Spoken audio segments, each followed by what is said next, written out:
Ladies and gentlemen, boys and girls, it is your host, Eric Erickson, on an open line Friday without phone numbers. If you want to email, contact at ewerickson.com, send your voice memo. We might play it. I am sitting in the front parlor. What do they call this? The library, this room? The library of the Texas Governor's Mansion. Governor Abbott and his team invited me to come over, go to the tailgate tonight for the University of Texas, University of Georgia football game that's tomorrow. So I'm hanging out here in Austin with some longtime friends. We've got a band practicing in the background. If you may hear some bass bleed through the microphone, but maybe not. I've got my great setup here. I really need to switch to foreign policy and talk about this for a minute because we've got some news from the BBC. North Korea has started sending troops to fight with Russia in Ukraine, South Korea's spy agency has said, as Seoul warned of a grave security threat. The allegation comes a day after Ukrainian President Volodymyr Zelensky said he believed 10,000 North Korean soldiers could join the war based on intelligence information. South Korean President Yoon Suk-yeol called for a security meeting on Friday and said the international community must respond with all available means.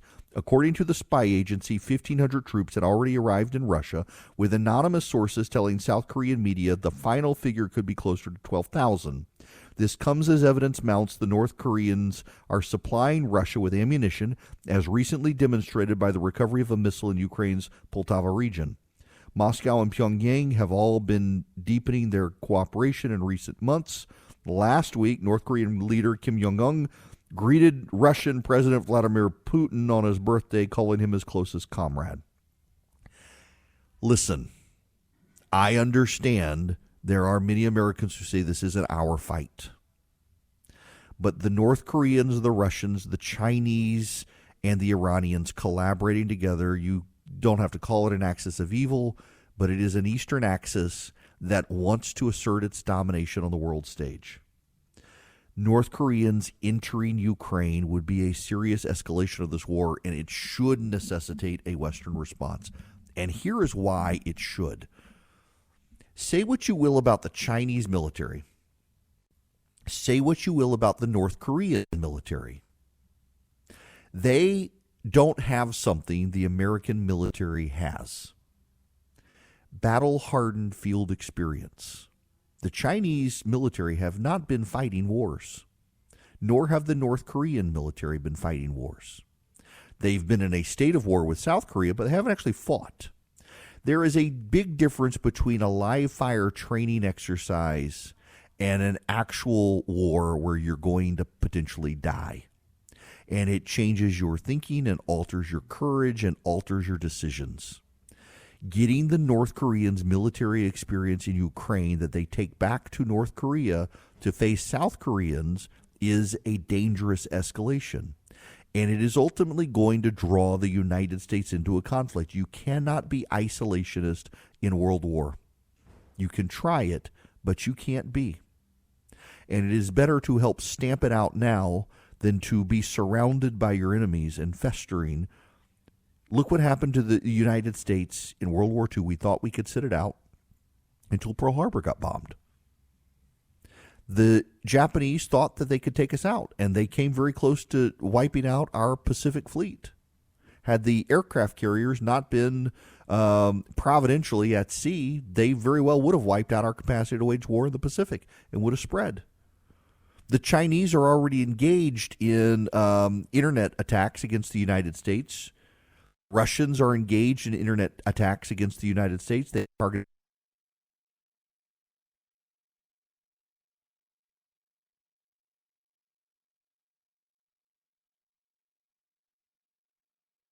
our internet service providers to spy on Americans. We're at war, and some of you don't even want to realize it. Joe Biden doesn't want to realize it. You're not going to be able to be neutral.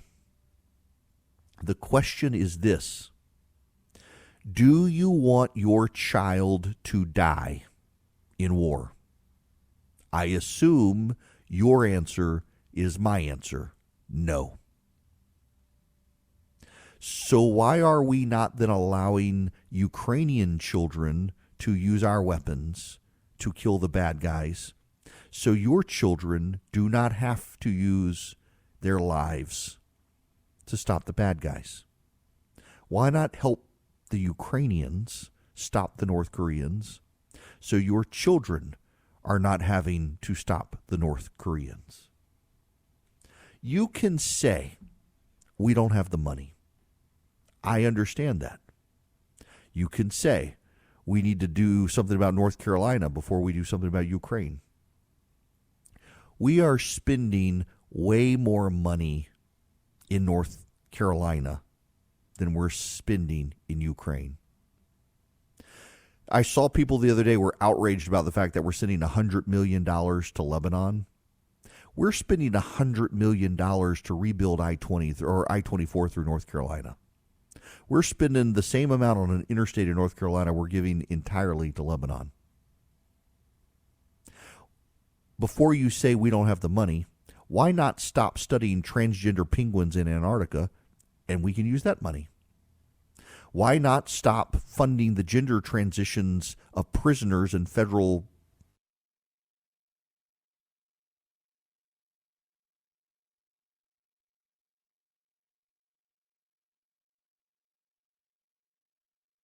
How about that? I normally I would talk about Georgia stuff. We've got Georgia news, and I will get to the Georgia news, but I'm not going to get to the Georgia news first. Instead, I'm just going to talk to you.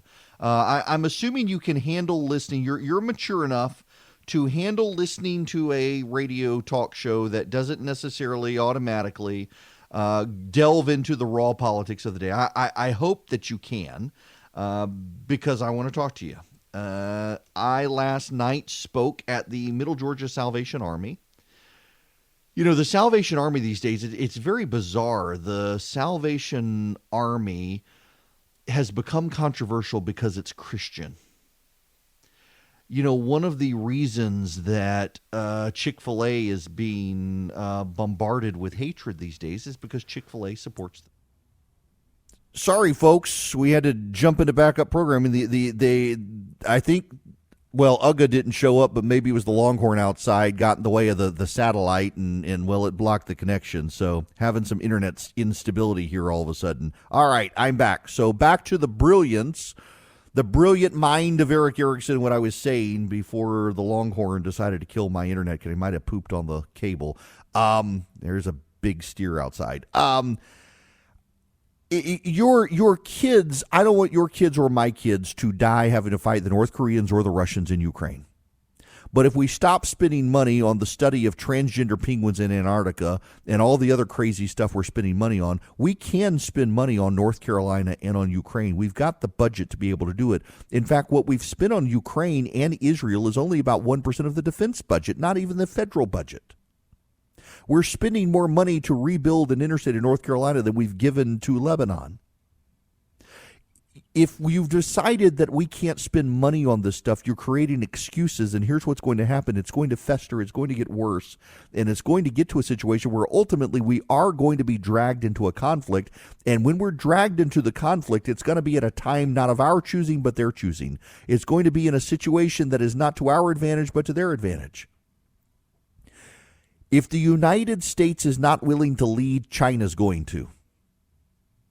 I don't know if you know, I don't know if you're aware of this. I have mentioned this before. I'm not making this up. This is not to be hyperbole. This is real. The Chinese, the Russians, and the Iranians are in Venezuela right now, helping the Venezuelan military. So look at the playing field and look at the map. You've got Cuba and you've got Venezuela. You've got Nicaragua here. You probably got Justin Trudeau, frankly. You got South Africa helping them. You've got Iran helping them. You've got China, North Korea, and Russia. They are building an Axis alliance against the Western powers. And they have decided that they have a worldview and they have a vision that is hostile to the United States, and they wish to exert it and wish to exert dominance in the world. If we make a choice to decline, they will make a choice to ascend. And if we do decline, they will ascend. And you can say we don't have the money to do this stuff. You're not going to have the money if they ascend, because you know what? The dollar will not be the reserve currency in the world anymore, and it'll cost you a whole lot more to engage in global transactions. The world revolves around the American dollar. The world revolves around the American trade system. The world revolves around the American commerce system. The world revolves around the American commercial system. It's one of the things people don't seem to understand. You pride yourself in a strong dollar is actually bad for the economy. A strong dollar makes it far more expensive for everyone else in the world to buy American goods. A strong dollar actually hurts your manufacturing base in Ohio because it makes American goods much more expensive abroad. And you can't just sell to Americans to have a thriving global number one economy. You have to sell to everybody else on the planet. The dollar becomes strong when people aren't trading in it as much. Think about the British pound.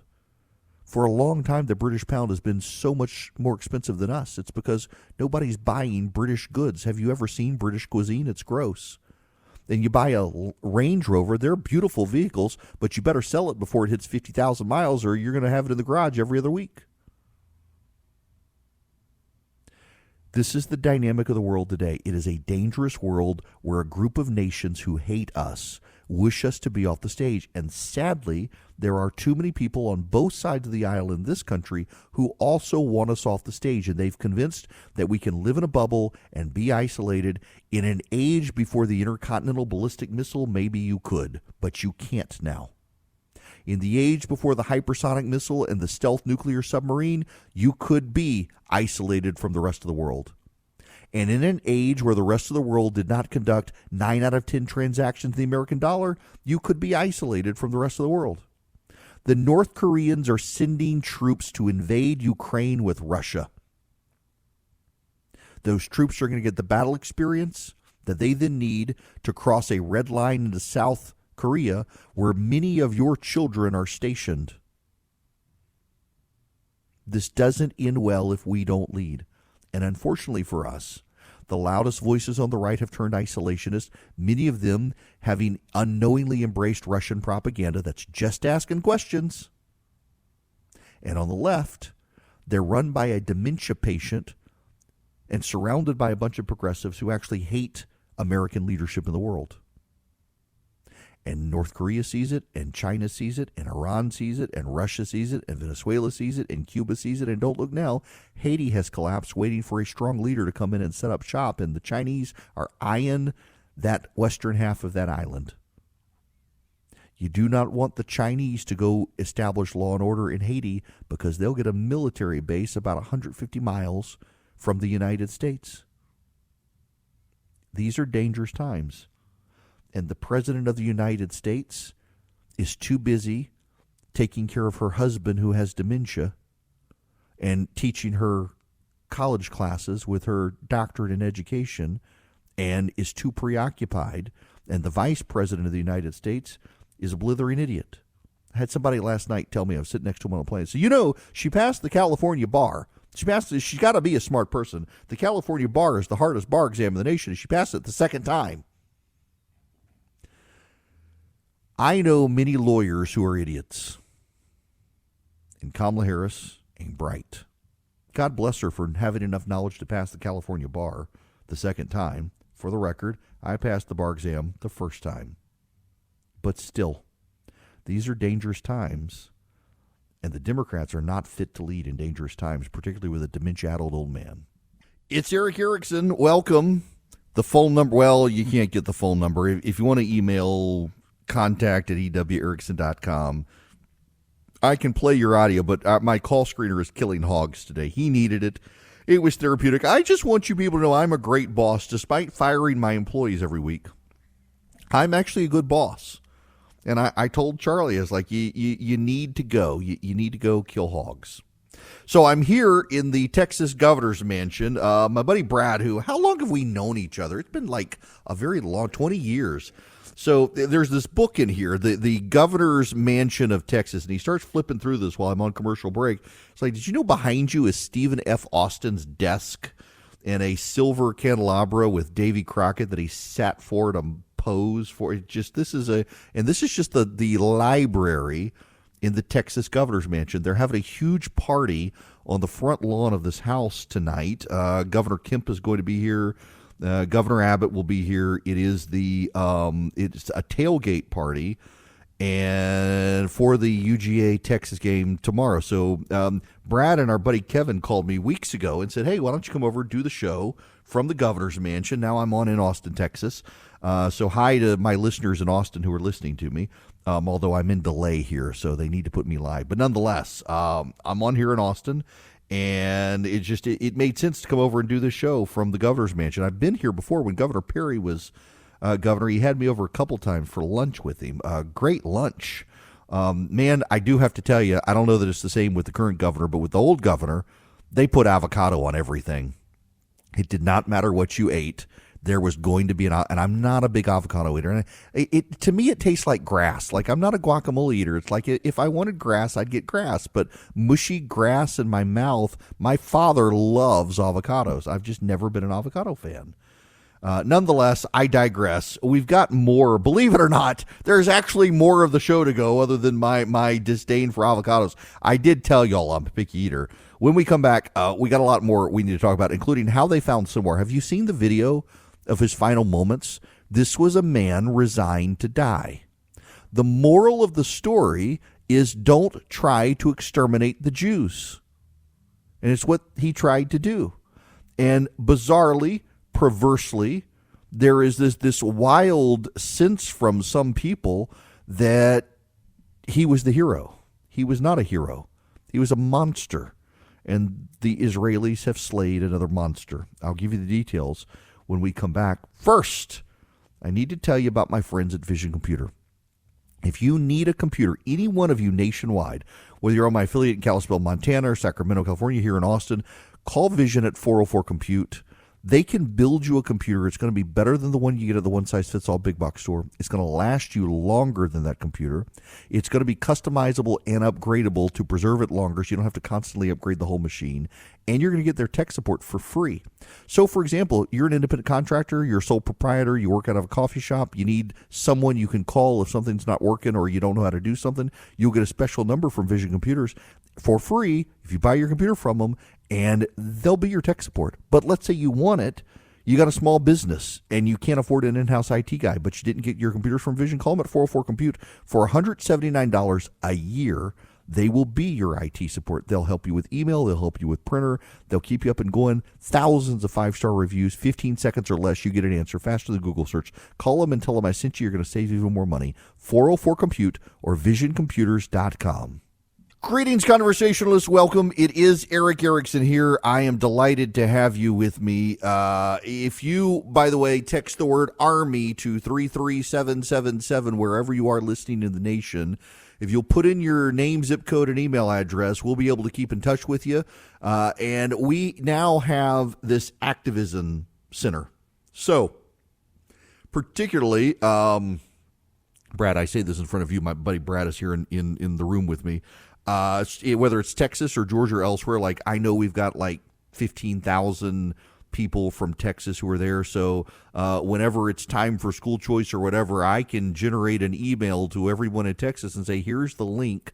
Call your state representative or state senator, not just Congress, but state legislative officials.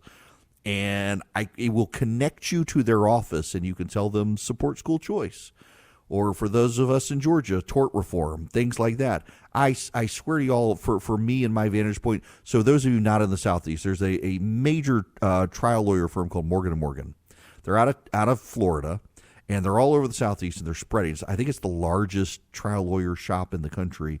But every time I see their billboards creeping up 75 towards my house, shut up, Siri, I'm like, gosh, can we pass tort reform?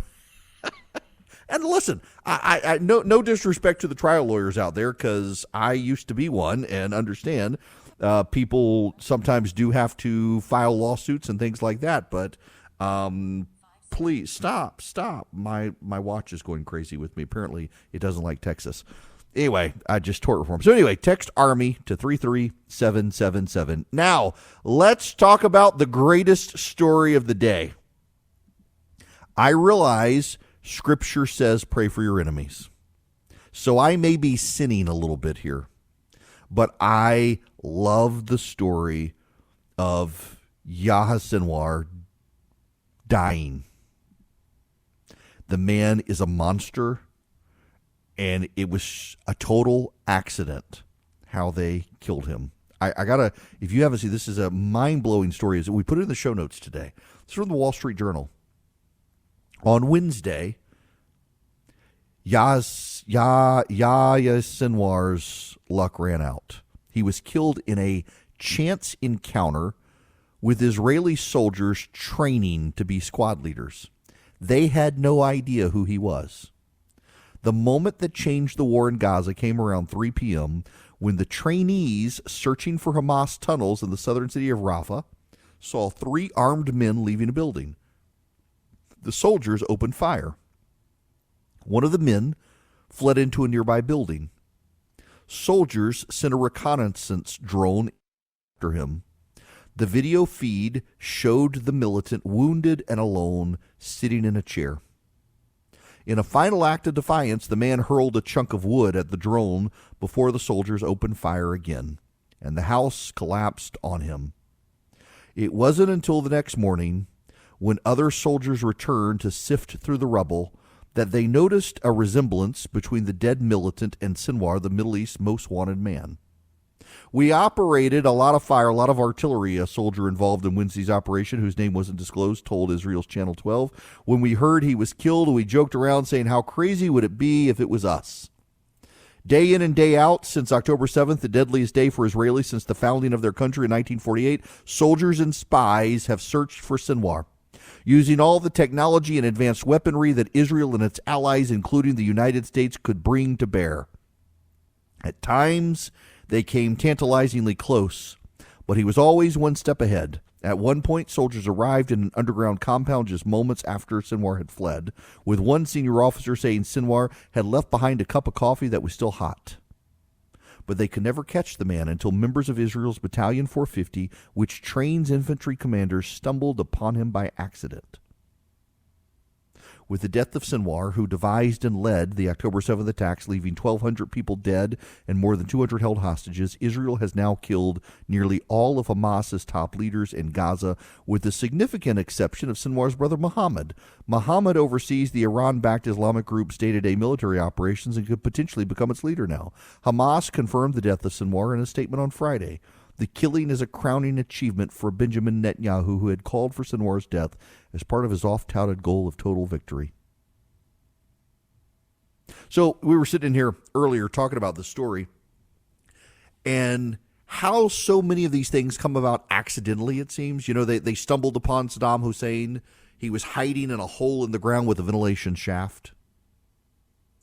You know the story of how they killed Hassan Nasrallah, which is, I sent this to my kids' math and physics teachers and said, next time the kids say they'll never use this stuff, tell them the story. So Hassan Nasrallah was giving a speech the day that he died, and the Israelis realized it was a live speech.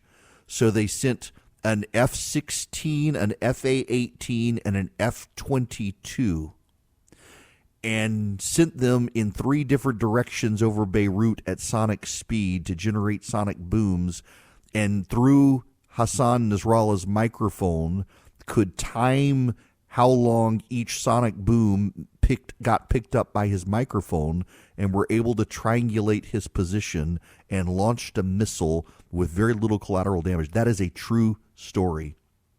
They sent 3 different types of planes because they could tell the type of sonic boom each one made, and triangulated his position as the sound came through the live microphone. And they launched a missile and killed him. That was a very cool act.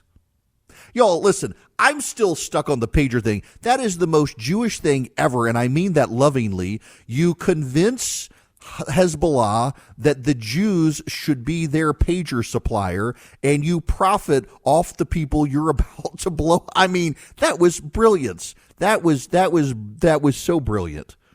This entire war, the Israelis have been on their A game ever since October 7th. And here's the point, tying all this stuff together. The Israelis have had to be on their A game because they got complacent on October 6th. And on October 6th, of last year, the Israelis were not using manpower to keep the line between Hamas and Hezbollah, or Hamas and the Israelis. They got complacent and thought they could use digital technology and they could use sensors under the ground. So the towers that they had and the lookouts that they had, there were no people there. There were sensors. And the sensors contemplated tunnels, not parachutes with fans strapped to their back. And they sailed across the fence, undetected and unseen by electronic sensors, and killed 1,200 Israelis and took more than 200 hostage, including some American citizens. Because Israel had gotten complacent and trusted the technology. We have gotten complacent. Now what's happened? Israel had to get up to speed very quickly, be on its A game, and it's taken them a year to eliminate their enemies. We have gotten complacent. And we should not have to have a massive escalation in Europe with North Korean invaders for us to be on our A game. Part of this also comes back to the American bureaucracy. I made this point several times, and it's worth pointing out again for those of you new to the show. Now, some business leaders treat this as a mythology. I actually know a number of private business owners and actually worked for a law firm that handled a lot of private businesses, and they all took it very seriously, and they saw it pattern after pattern after pattern. 3 generations of a privately held company, the company tends to go out of business. Most third-generation privately owned companies are sold or they go out of business. Why? Because the grandfather built the company and poured his heart and soul into it. The father saw his father pour his heart and soul into the company and knew the effort it took to make the company into something big. The grandson, the third generation, has only ever known the wealth of the company and its success, and therefore runs it into the ground, taking for granted everything that was built before him. That tends to be the theory, and in practical application, it holds up. In fact, I worked for a law firm for a number of years, and we had a rule of thumb that with very limited exception, when the third generation took over the privately held company, we stopped representing the company. Because we could have made a ton of money, the lawyer who was in charge of this particular division in the company was like, it kills me to see these companies that we've helped build be run into the ground by the third generation. Now look at the United States bureaucracy. We had World War II, and our soldiers and sailors came home and became public servants, committed to the greatness of the United States, understanding the only way the world would be peaceful and prosperous is for us to lead. The second generation of government bureaucrat came in after them and knew the toil and labor it took for that first generation after World War II to make the American bureaucracy competent and capable to lead a free world. We're now on the third generation of American bureaucrat, and all they've ever known is the greatness of America. They presume it was them. They do not understand the toil and the labor. They do not understand that it could all go away overnight. And as a result, they're not on their A game. They're not competent. They just wanted a cushy government job with government benefits. And they do not understand what it means for America to lead because all they've ever known is America leading. And on the outside, there are people on the left and the right who are playing hypothetical games with all of you and me because all we have ever known is American greatness. And so they say, well, we're not really great, but we can be great if we just pull back from the world stage. If we undo all of the things those who came before us did to perpetuate an American world sphere of influence, we'll be great again. And I'm not talking about Donald Trump. I'm talking about the people who have hijacked his slogan, Make America Great Again. I think Trump actually gets it. It's a dangerous time. Because they say, I'm just asking questions. I mean, what if we did pull out of Europe? You know why we're in Europe? You all have the same luxury that I do, born when I was born and born when you were born. We've never seen Europe at war.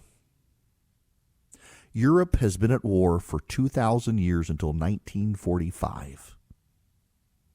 And from 1945 to now, there's been peace in Europe. Why? Because we're there. the American Republic has been the damper on the nationalistic zeals of European powers. We've been in charge, not them. You put the Europeans back in charge of Europe, and you're going to get back to war, because it's what the Europeans do.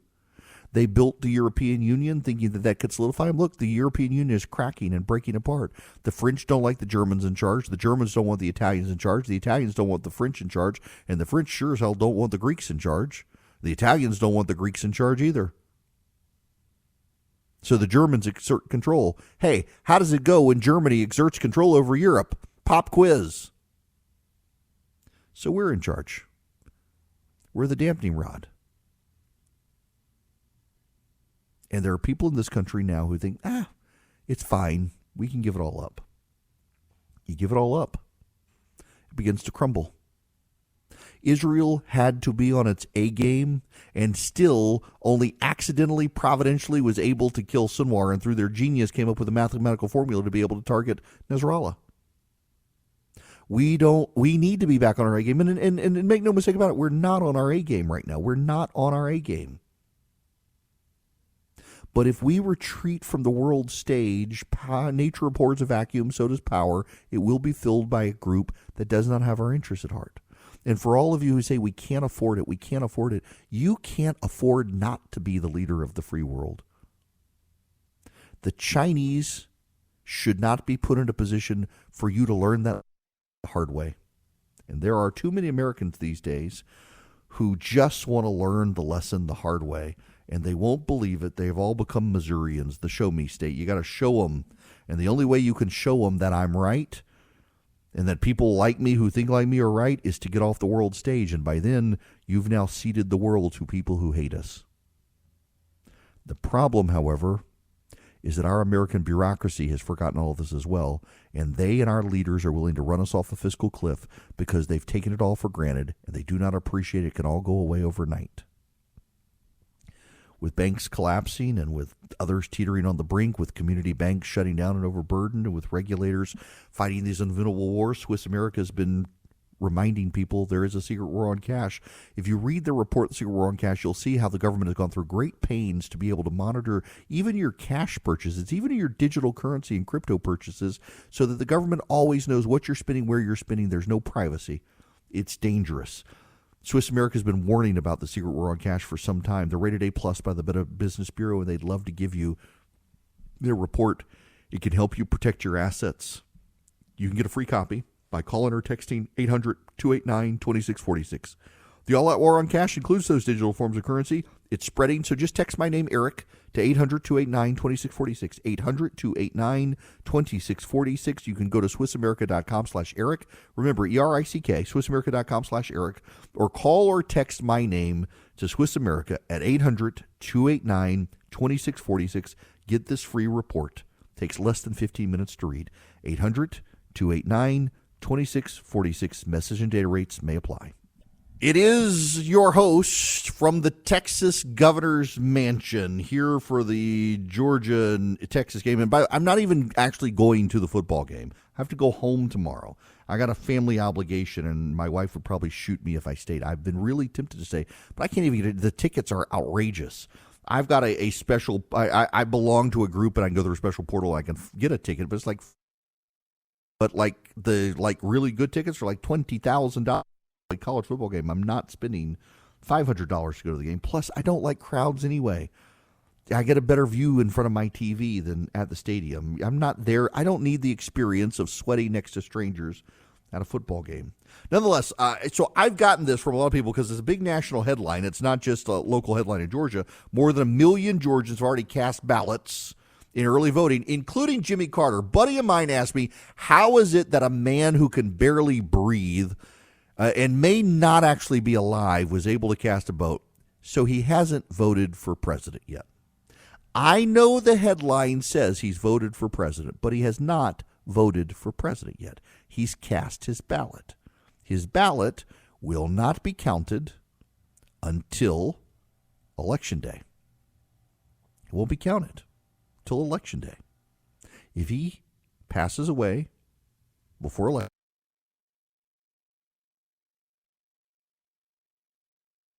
Listen, I was an elections lawyer here. You know, one of I was still a new lawyer. I hadn't actually even been admitted in court yet. I passed the bar. I just hadn't got the certification from Spirit.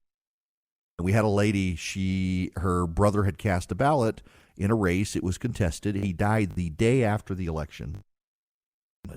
Someone else's vote was rejected because he had died right on the day of the election. He died.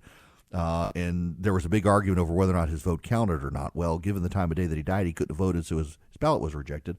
But this poor old lady, it's like the scene out of My Cousin Vinny where the older lady puts on the Coke bottle glasses. This woman does.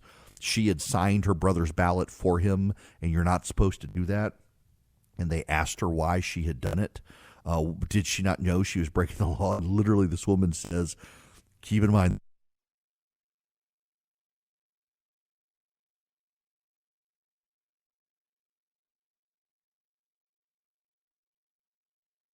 this conversation with a statement. Some of you won't like, because she should have signed the ballot as well since he helped him. Her brother had signed his voter registration card back in the day, but years later had lost his arm. So yeah, but if you're alive on election day, your ballot counts. If you die before election day, your vote doesn't count. That's the way it works. But 1 million Georgians have voted, but that offsets by absentee ballot, so it's just people aren't voting by absentee ballot. They're showing up, which is a good sign from Republican candidates.